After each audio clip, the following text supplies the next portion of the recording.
Welcome to Rocky Mountain, everyone. My name is John Atkinson. I'm the editor of Stereophile magazine. I don't know if you've heard of it. It's a little book published out in New York. This is our new issue, and if you're not a subscriber, we have plenty of these on our stand in the lobby by the tower. A hot topic in recent months has been the subject of ripping LPs to digital, which I must admit was something which puzzled me, because if you have a fantastic LP player, why would you want to have a digital version? And of course the answer is, as all of us, I think, are gradually migrating our music collections to hard drive, there are still many recordings that we own and love which had never been released on CD. For example, there's a Peter Skellern album from the UK from the late 70s, which has never been out on CD, and you can't get hold of it. So if I want to play it on my iPod or on my music server, I'm going to have to rip it. So this session is devoted to the best way, or to show you how easy it is to get the music stored on the grooves of your LPs onto the ones and zeros stored on your hard drive. And in our August issue, we published a review by Michael Fremer of Channel D's Pure Vinyl, which is a one-piece solution for doing this. And for this session, we have Rob Robinson of Channel D to demonstrate to you how easy it is. Okay, beside being an audiophile and a dedicated music lover, Rob was a research scientist and project manager at Bell Communications Research, which was originally part of AT&T Bell Labs in New Jersey. Including among his achievements there was designing and building one of the world's first electrochemical scanning tunneling microscopes, which he used in advanced battery research for examining the structure of matter at the atomic level in the early days of what is known now as nanotechnology.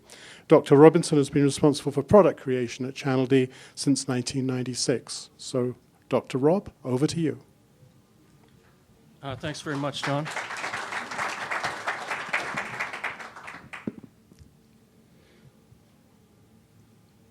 Okay, is this live now?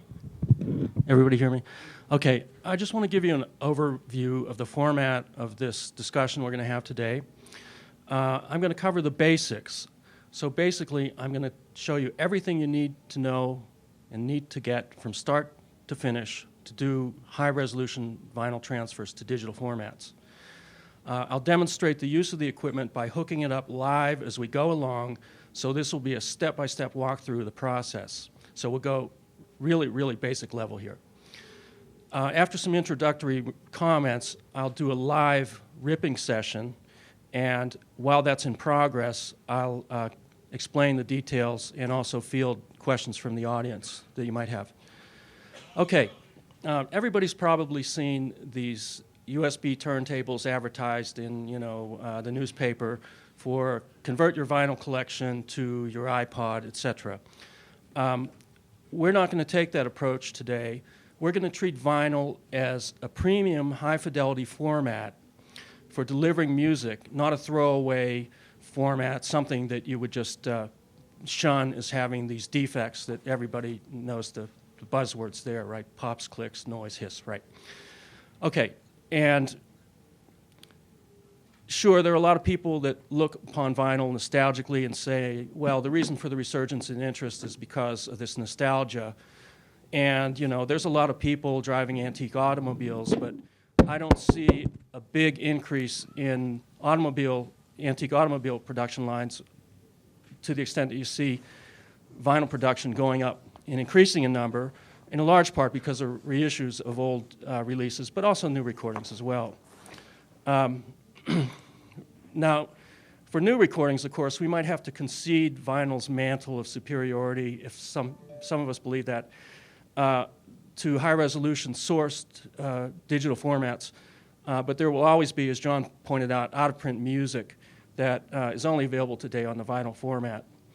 And in many ways, collecting vinyl and going around to yard sales and thrift stores and stuff can become a hobby in itself to find this old material.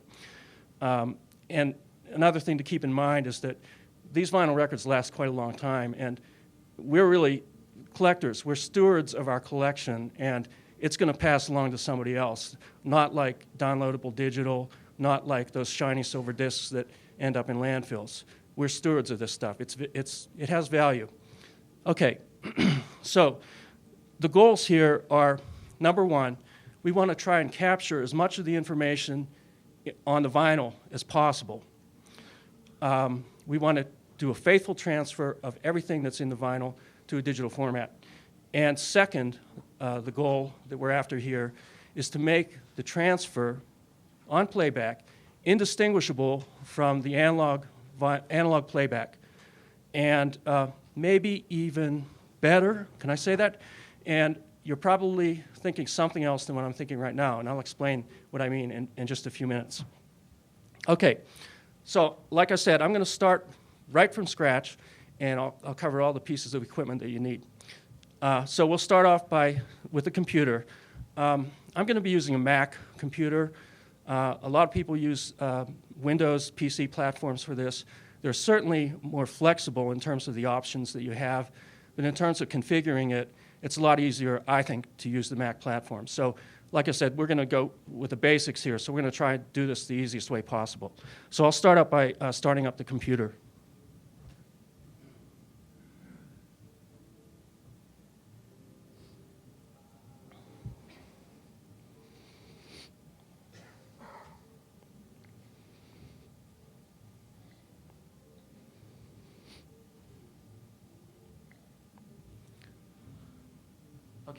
Okay, the setup I've got here, okay, the computer's booted up, we're ready to go there.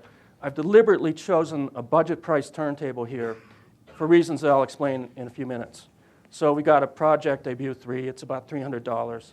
I've upgraded the cartridge to essentially a moving coil cartridge, but it comes with a moving magnet, which is nice.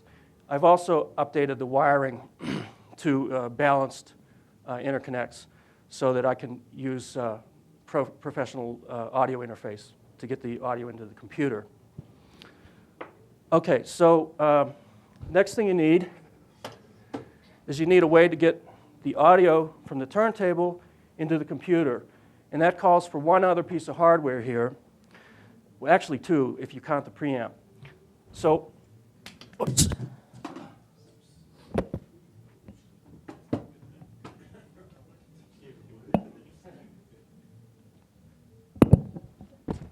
Some of those vinyl pops and clicks.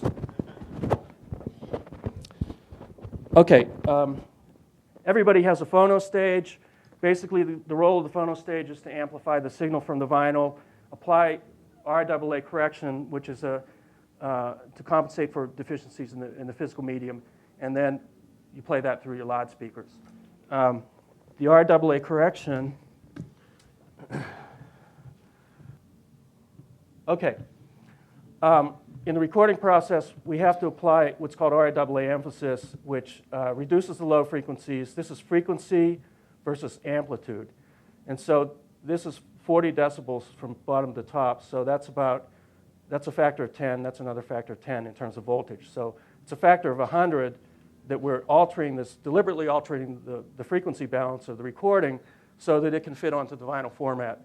Because low frequencies cause the stylus to move with large excursions, which is impractical for vinyl. So we cut that, and then we boost the high frequencies to actually pre-emphasize. And when we apply the inverse of that, you see I've just flipped that graph over, and that's exactly what the curve looks like in the inverse. When you play it back through an RAA preamplifier, this de-emphasis also has the effect of reducing the high frequency noises on the vinyl. So this is a desirable attribute. Okay, so that's what's done in a phono stage. We're going to be taking a slightly different approach where we go into our audio interface. And this is something that you need to get the audio from the turntable into the computer. And they come in a variety of different manufacturers and specifications and price ranges. I'd say the decent one for about $400 is made by TC Electronic. This is made by RME, and I chose this because it has good sound quality, and it also fits into a carry-on bag. And I figured that it would, the TC looks really sinister, and I figured out they would never let me on the plane with that, so I took this. Rob, is there a reason why you can't use the sound card that's already fitted to your computer? No, there's no reason at all, provided it's got decent sound quality. In fact, you can have sound cards, despite the urban legend that there's all this noise, nasty noise going on inside the computer. If the sound card's designed well enough, you're going to have possibly state-of-the-art transfers. So don't shun anything that would go inside a tower computer per se. Okay, so what I'm going to do. What about sensitivity? In this case, we're talking about audio interfaces that have microphone preamplifiers built in. So we're going to go directly into the microphone preamps to apply the necessary gain. That's for low output moving coil cartridge. For a high output cartridge, like a moving magnet cartridge, you need a high impedance input, such as an instrument input, to avoid overloading, putting too much of a load on the cartridge. And this gets into some details, which you can find on the internet or on our website. So I'm not going to really get into the nitty-gritty. I'm just going to keep the flow going and just show you how this hooks up together. Although I set a bad example, I think we should keep questions till after Rob's presentation, please. Okay, interface connects in between the turntable and the computer. Interface connects to the computer with one wire, in this case, firewire. This acts as a conduit both for power and also for signals, both to the computer and from the computer into the interface. So I'll plug this in the back of the computer. Whoops. This thing won't stay on.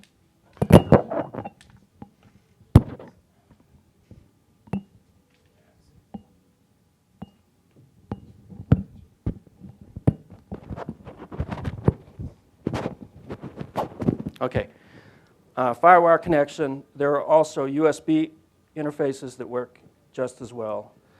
I tend to prefer firewire because it puts a little bit less of an overhead burden on the computer in terms of just the amount of processing it takes to do the data transfers. So I plug this in, and that powers up. And then I just connect the turntable. Make sure I get the left and right correct, like that. And then, of course, if you have a conventional phono stage, you can just connect the outputs of the phono stage into the line inputs of the audio interface. So we got one box here, and then we connect it to the audio system. Okay, so as you can see, that was relatively easy, painless, and quick.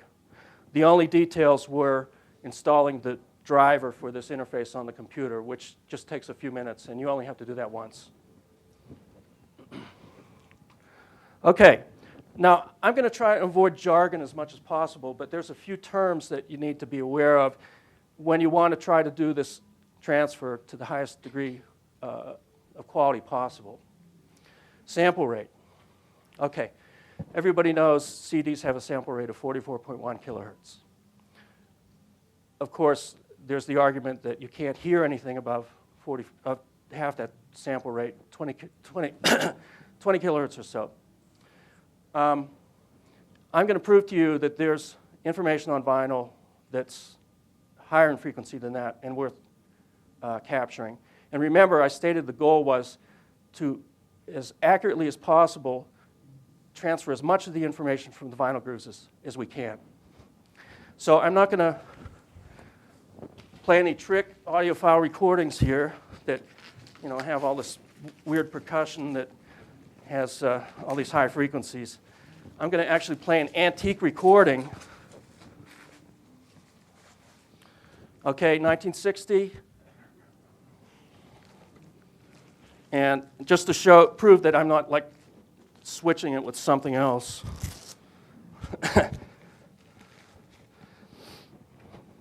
This is the reissue, Analog Productions reissue, the 45 RPM of that. Elvis is Back.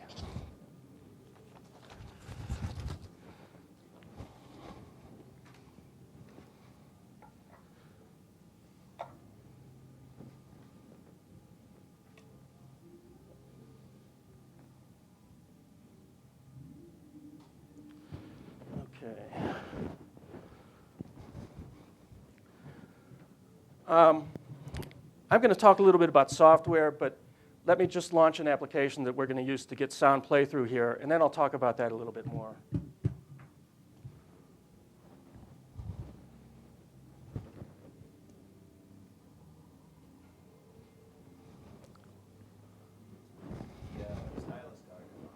Oh, wow. That would make a difference, wouldn't it? Well, now you know what that sounds like, you know. It's kind of like, you know, you always wonder what it's like to have your foot run over by a car, you know, a wheel, you know. Now you know what it's like to have the stylus guard on.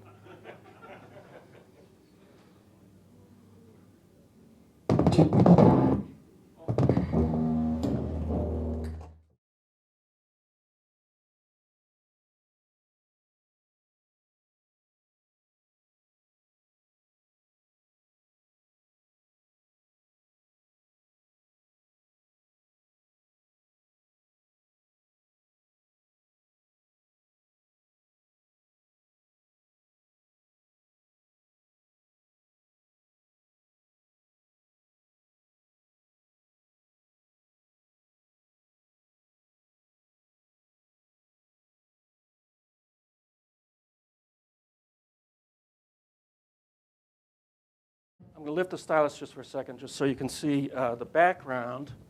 And then when I drop the stylus, you'll see the, oh, that's rather noisy.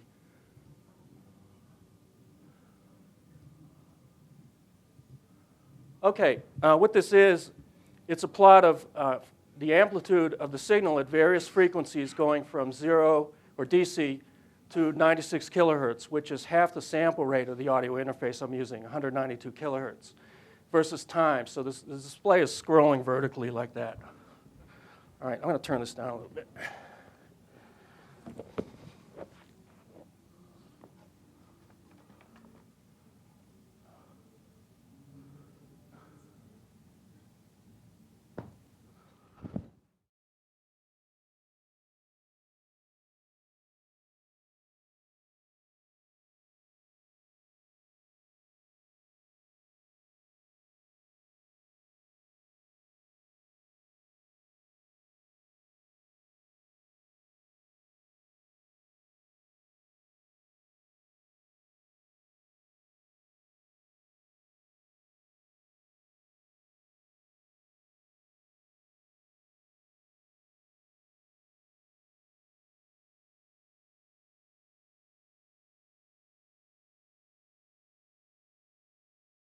Okay.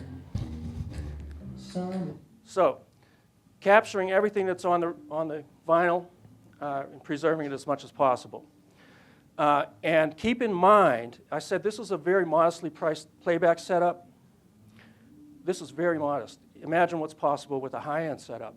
I just wanted to prove to you that it didn't require a high-end setup to get this kind of information off the vinyl. So, sample rate. Sure, you can't hear above 20 kilohertz, but you know, we're being a little philosophical here to capture everything that's on the record. And also, to reconstruct the waveform of the information on the record, you do need to capture these high frequencies. So that's a part of the whole ensemble of the music. All right.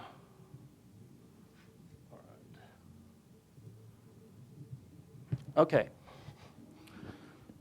Now, I'm going to start a recording of another recording. I'm going to rip it with this software, and then I will discuss a few things after that. Okay, so this is 45 RPM, so I have to change the pulley to 33 and a third.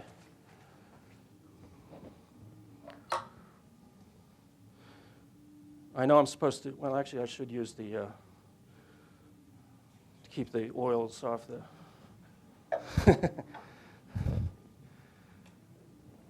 okay.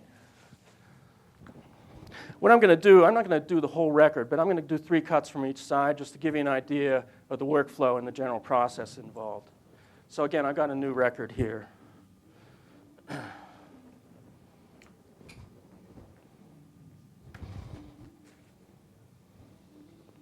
Comes in handy in New Jersey.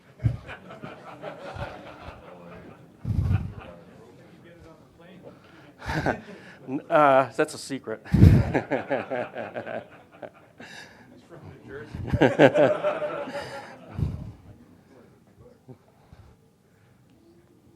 easy to get on the airplane? No, actually, it was shipped. Okay, so software.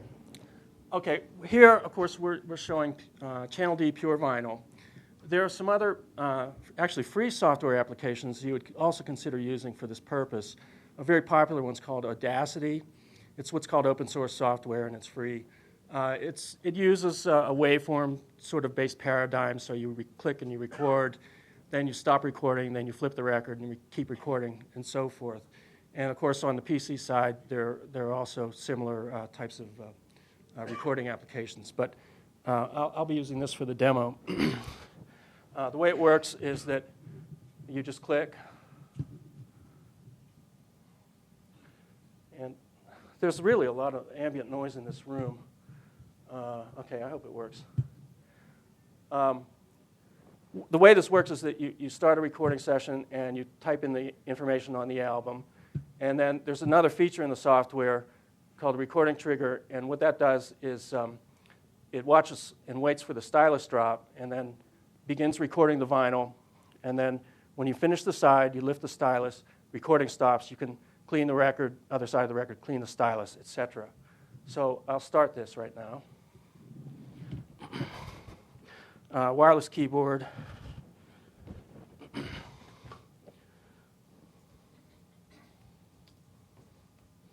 Type in the artist name, album name, and I happen to know the label information. It's Reichbach disc, and that's just so you can keep track of which edition it is.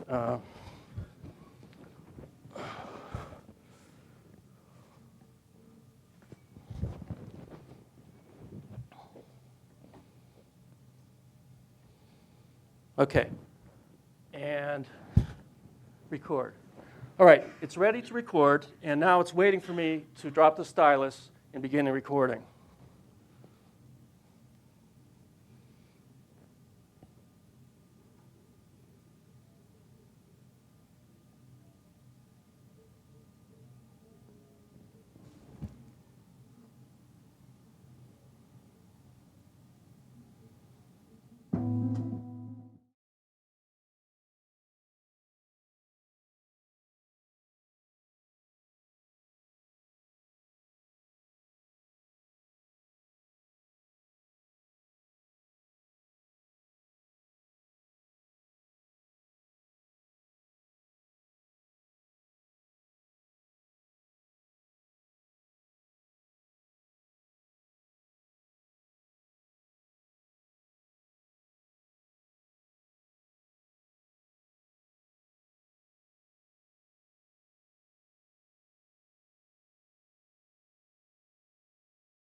Okay, I'm going to reduce the monitor level and continue with the presentation while we wait for this to finish.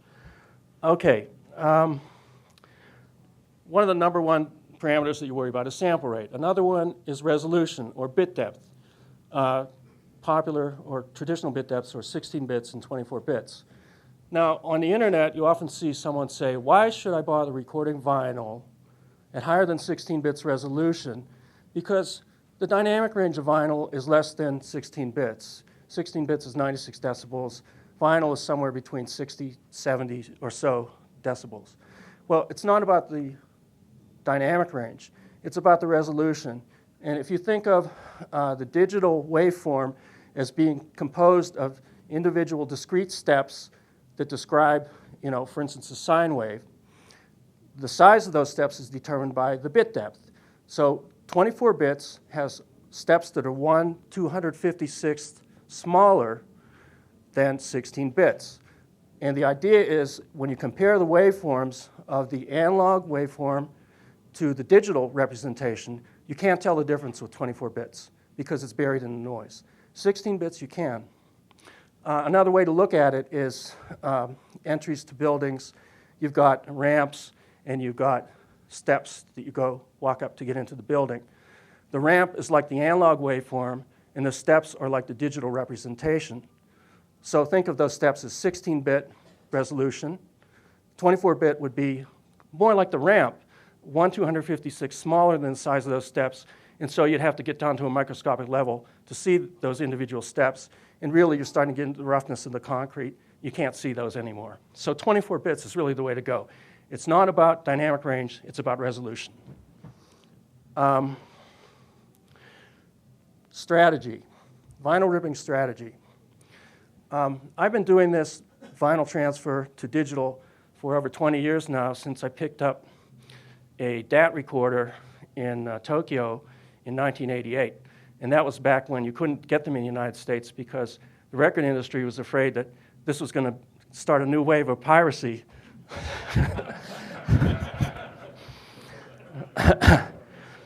So the goal really that I had was, I really hate having to buy a new cartridge. And every time you play a record, you put more years on the clock. And eventually, you have to come to this point where I got to make a decision. Is this thing starting to sound bad, and do I need to change it? And I want to put that off as long as possible. And plus, I want to preserve some of my favorite recordings so that I don't have to run the risk of damaging them when I'm taking it out of the jacket or exposing it to dust and so forth. So the idea is to do this and put it on the shelf. And please do not sell your records after doing this, because you're always going to want to upgrade your audio equipment, and there's going to come a time when you're going to say, wow, I think I'm going to upgrade my turntable, but I don't have that record anymore. I've just got this digital version. But hold on to the vinyl, because you're going to want to upgrade as you go along. And I like to practice what I call lazy ripping, and that is, don't try to make a career out of this. Do it as you go along. Just don't alter your listening habits at all.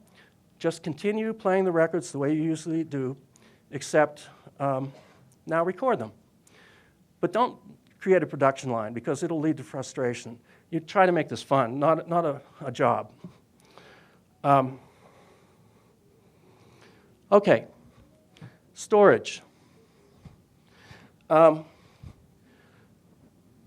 Even 5 years ago, the strategy for making vinyl transfers was different than now, and that was in part dictated by the storage mediums that were available. So transferring an entire LP at 24/192 takes on the order of about 3 gigabytes worth of storage. So that means back about 5 years ago, a DVD recorder, DVD-R, looked like an attractive target for archiving these recordings. It turned out that that's really cumbersome to do, but there was no alternative back then. Now you can buy terabyte hard drives for on the order of $100 or so. And I've got a couple examples right here. This is a USB drive, and this is powered, again, one wire connects it to the computer. It's a pocket-sized drive. This is 1 terabyte. It's about $120. And I have one thing to say about that. This is another one. This has a couple of different interfaces on it, FireWire and USB. And this is the way you do this is you buy the enclosure for about $20, and then you buy the internal mechanism, and they slide together in 2 minutes. This is 500 gigabytes. These are my travel drives, and they're my travel drives because they've been rendered inert by Homeland Security inspections. One thing about the USB drives, there are some incredible bargains out there for these little drives, but you've got to be careful. You've got to look at the specifications. You need a drive where the manufacturer specifies what's called cache memory, and it's going to be something on the order of 16 to 32 megabytes. If they don't specify cache memory, then don't get that drive, because it may not be suitable for this, directly recording to it. As I found out, when you do a few recordings and you find out that there's gaps in there because the drive can't keep up. And this mechanism is guilty of that, so you want to watch out for that. And that's another reason for lazy ripping, because you can inspect your work as you go along, and if you make any mistakes, you don't have to go back a long ways to correct them. All right.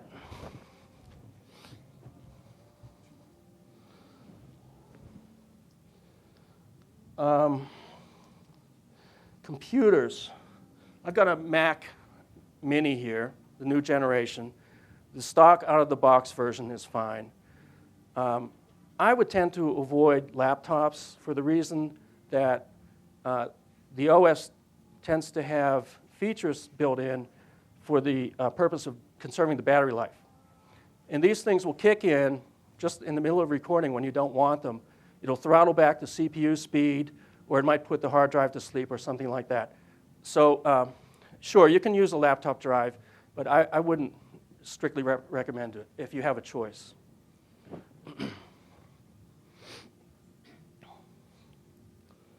I mentioned the audio interfaces. I have this RME Fireface. There's other few manufacturers. Prism Sound, Orpheus, for instance, makes one with built-in microphone preamps. There are a couple of other manufacturers, and listed on our website are a number of different audio interfaces. Okay, one other thing, noise reduction, pop, click, noise reduction, blanket noise removal, that sort of thing.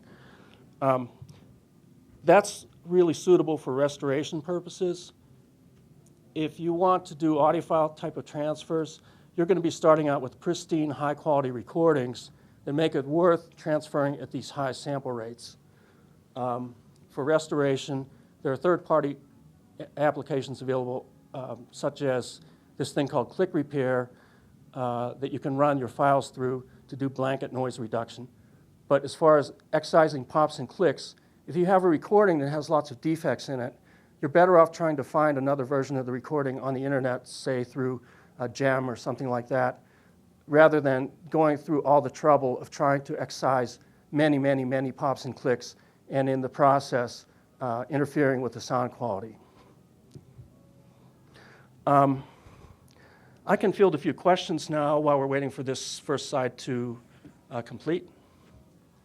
I thought you could defeat the energy conservation on a laptop. You can go into preference. Yes, you can do that, of course. Yeah, you can do that. And that is a solution to the problem. The only thing is that, and I've got a lot of computers, and I find that it's fairly troublesome to have to always reconfigure the computers. I just want it to be available to do the work I want it to do. But if you're willing to go to the trouble of remembering the configuration and turning off the energy saver, sure, that's fine. Rob, backup strategy. I mean, hard drives fail. You've gone to all this trouble to preserve your LP on your portable drive. Yeah. Then what you do? What's your best backup strategy for that? Yeah, absolutely. Backups are mandatory because hard drives will fail. You can count on it. So, for instance, these inexpensive mechanisms, just buy them in pairs and use one as a backup for the one you use for recording. It's fairly simple. It's actually a question for you. Okay. If you're using a $5,000 DAC in a high-end system, do you have any feel for what kind of price point? I'm unfamiliar completely with A to D devices that you would need to have something of commiserate quality. I mean, as Rob said, his website lists a bunch of audio interfaces that are high quality. My experience of sound card A to Ds is even if they're operating at 24-bit word lengths, their actual resolution is probably no better than 18 at the very best because of their own noise floor limitations. Rob, I mean, what your experience? I would push a little higher than that, but it's a function of the quality of the hardware inside the converter. Yeah. The very best professional A to D converters these days really are limited to about 20 bits of actual resolution, even though they're outputting 24-bit words. That's just a function of the electronic design and the fact that designing ultra-low noise interfaces, unless you're going to go to cryogenic techniques or so on, you do have thermal noise which limits their resolution. But 20 bits is pretty good. Mm-hmm. Yeah. I just want to say one other thing. There's some acronyms that you need to be aware of. And this thing that you use to get the audio into the computer is called an analog to digital converter, or ADC. The opposite of that is digital to analog converter, or DAC, which is commonly used today. Now, something that has happened that I find is kind of disturbing is when you have an acronym and it starts to take on a different meaning, and people are using the acronym, and one person's thinking one thing and one person's thinking the other. And I've seen DAC as referring to digital audio converter. So that's really ambiguous because you don't really know whether you're talking about input or output. And that's something that's kind of crept into the the nomenclature, so to speak. So try to be careful when you hear DAC, think of digital to analog converter, which is output. Okay. I have a question, Rob. Looking at the screen, you've got numerical readouts of signal level, balance, and peak level, and then you have something called overs. Would you like to just describe the danger of overs in the digital domain? Yeah, overs are really, really bad in the digital domain because once the signal hits the peak value that the analog to digital converter is capable of accepting, everything above that is lost. And so you have hard clipping of the signal, and if you examine the waveform that you've captured, you see something that might be rounded and then have a flat plateau on top.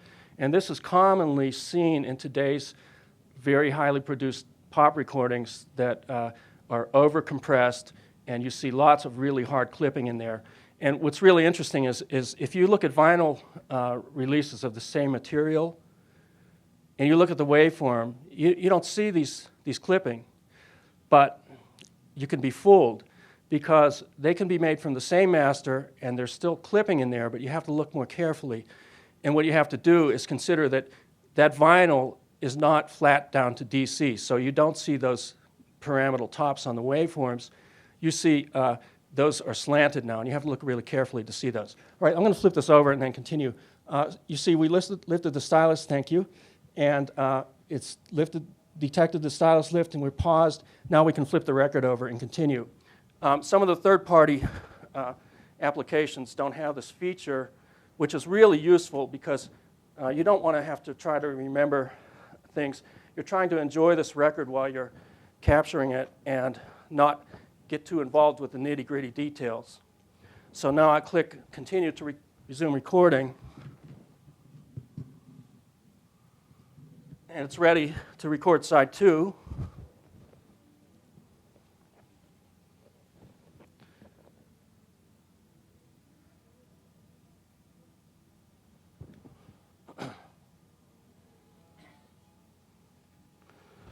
Okay.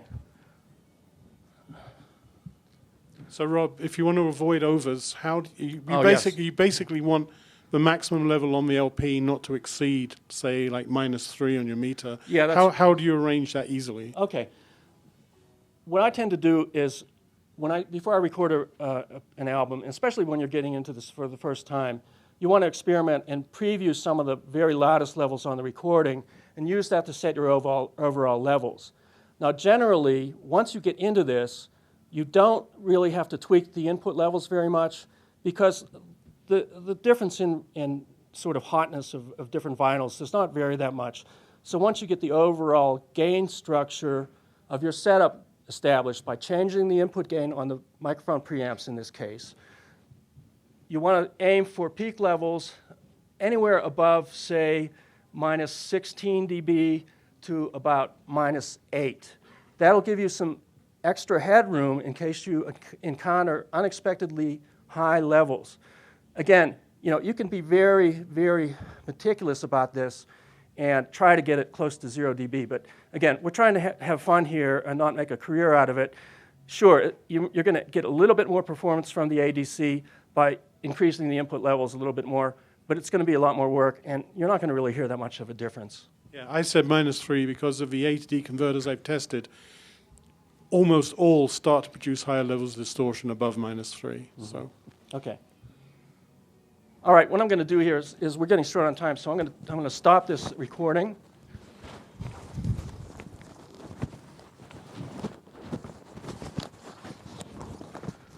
Okay, and it's detected the stylus lift. And now at this point, I can say to stop recording, but I'm going to also say open in pure vinyl. And what this will do is it'll read in the audio. It's going to create a cue guide image from the audio in the recording, and we'll use this a little bit later for editing and selecting the tracks.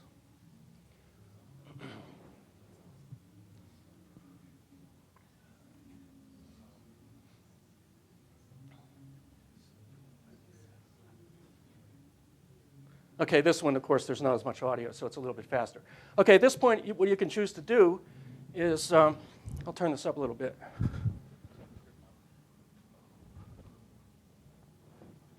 Yeah, I've got this set all the, oh, right, that's down, okay. You can play this right now.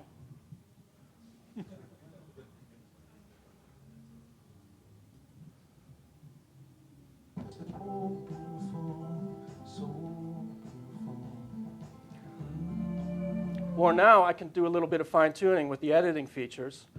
First I want to do is set input trim points. In other words, I want to establish the beginning of the album side. That there should be a waveform display below there, but for some reason on the VJ monitor it's not coming through. But we established trim points here. And it's a little tricky because I can't quite see. And then you do this for the other side. You flip it over and then say, and then here we got our start and end points. And now I can actually edit tracks. So I drag, I'll go back to side 1, drag track marker,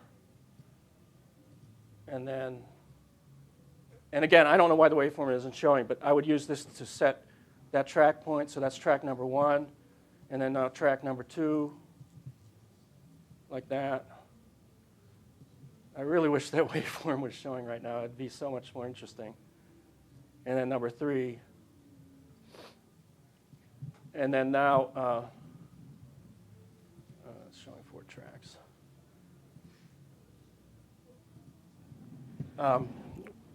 We name the tracks, so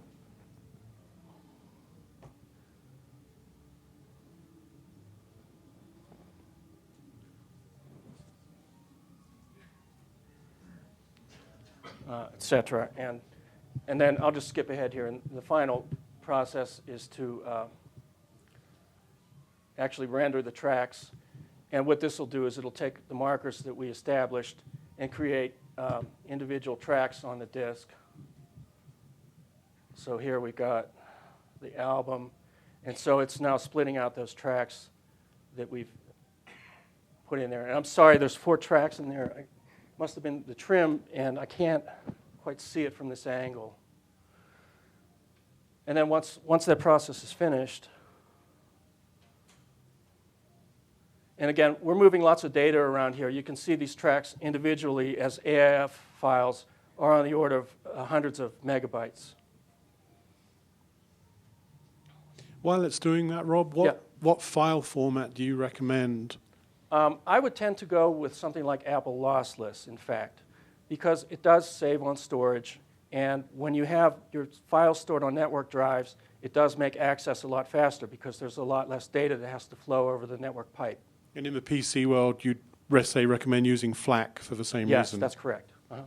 And both those formats can be tagged, so you can preserve the album information, song title, album, artist, cover art, etc. Yeah, and then the final step, of course, is to launch iTunes, and then we just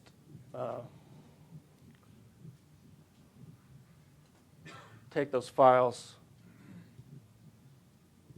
and then drag them in like that. Okay, so there we are. And of course, I didn't name those, but there's the file, the sample rate, etc. Okay. That pretty much concludes the presentation, I guess, because I ran out of time. So, What about downsampling those high-res files to Redbook format so I can copy them onto my iPod? exactly. There are software on the market that has a feature of resampling the high-resolution file to CD format, and Pure Vinyl also has that feature. So you can take your high-resolution audio and sample rate convert it to 16-bit, 44.1 kilohertz for use on CDs. Okay. Well, thank you, Rob. There's one other thing. That terminates the presentation, but there's one last thing. If you look under your seat, or maybe in some cases on the floor, there was a little coupon.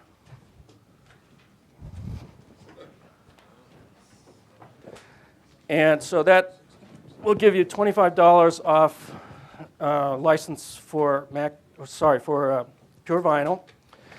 And one other thing, a couple of those have little colored stickers on the front. It's a dot about this size. And okay, you got one. I've got extra actually coupons if anybody that's standing in the back and wants one. I have some extras here. Okay, so if we have time for some more questions, you, sir? Are you using the information that you type in there? Will CD text read that? Well, sorry? Will CD text read the information that you put in there? Oh, yes.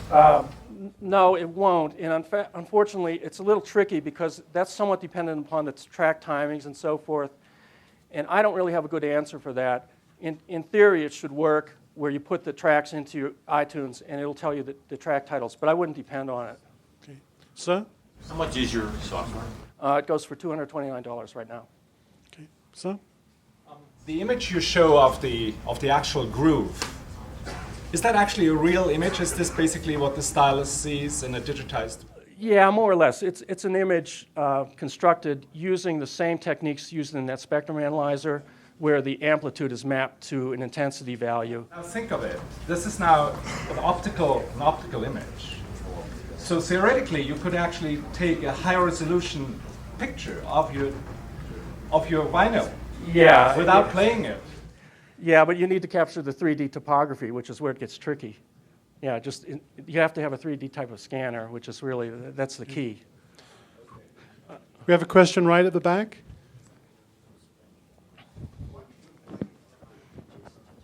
What do you like for a high-end converter? Assuming D to A converter, you mean, sir?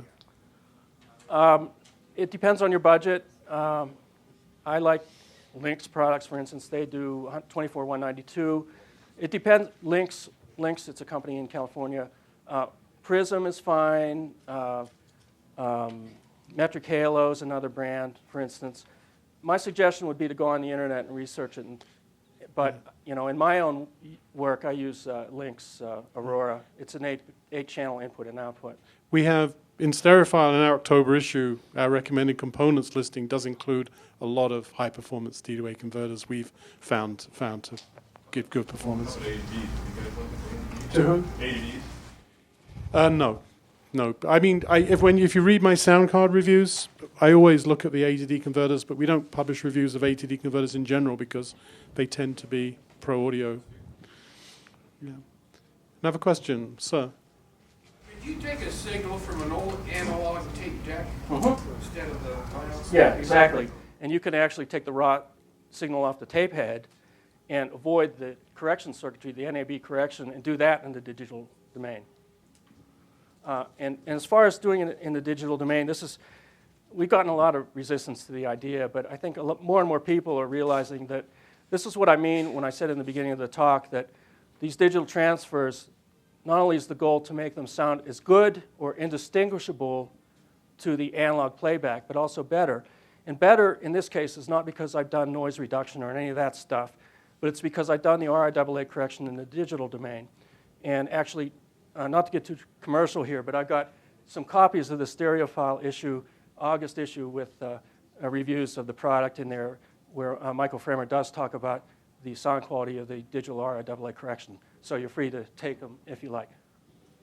Okay, any more questions? One final question, sir? Is there any, for archiving purposes, any validity to do a DSD recording? Oh, DSD. Yeah. A lot of people have asked us about, they've got Korg recorders and want to do DSD transfers. That's fine, but you're going to have a lot more work because then at that point you have to transfer the data into the computer, and you also don't have the benefit of some of the features of the software, such as the triggering of the stylus drop, which makes the process a lot easier. So I think right now the PCM route with the converter connected directly to the computer is the way to go. Okay, well, thank you very much, Rob, for a very interesting presentation.